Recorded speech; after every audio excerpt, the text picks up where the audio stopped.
You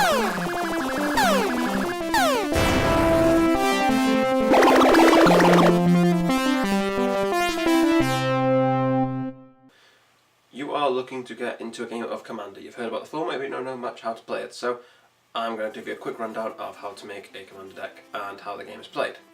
Commander is a multiplayer, singleton, eternal format. So what this means is the game is played with more than 2 players typically, where you can have 3, 4 or 5 in a free-for-all setting. Singleton, meaning you are allowed 1 of each card in your deck. Rather than the normal 4, you are allowed only 1 of each, except basic lands. And eternal, meaning that any cards from any set are legal, provided they are black or white bordered. Those unset cards, unfortunately, still do not work. Commander decks contain exactly 100 cards. There's no minimum, maximum, it is exactly 100. First you pick a legendary creature. He is your general. He does not get shuffled into the deck, he typically goes somewhere special.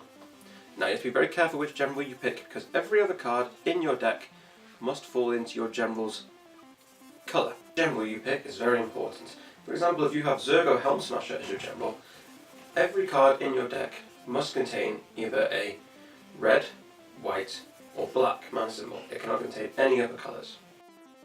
So if you pick something like Tremor Kratos as your general, every card in your deck must be blue. Now, this means that, for example, if Tremor Kratos was your general, and you had a blue card with a green activated ability, it could not be used because the green mana symbol appeared on the card elsewhere. You have 99 cards to pick to make your deck up. Generally you want about 38, 40, 42 lands in there. So then that gives you the rest of the room then to fill in with creatures, enchantments, sorceries, instants. Colourless cards are allowed in the deck. You may use other legendary creatures as long as they fall into the category, into the colour of your general, and you may use planeswalkers. However, only certain planeswalkers can be generals. They will say on them if they are. Now you have your exactly 100 card commander deck. How do you play the game? First of all, you take your general, put him or her, or it, to one side, and you shuffle the rest of your monstrous deck. Then, you start a game of Magic as normal. You start the game with 40 life rather than 20. And, as usual, the game goes around all the players, and the last man left standing wins. What makes the game interesting is, you can summon your general whenever you have the mana for him.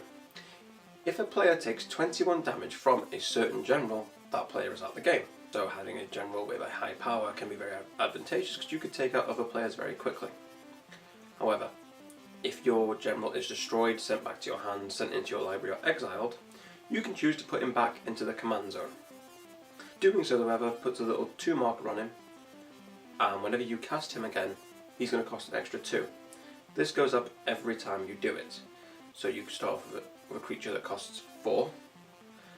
If that creature is destroyed, exiled, bounced or tucked, it goes into the command zone and suddenly it costs 6. Again, it's going to cost 8, and so on and so forth.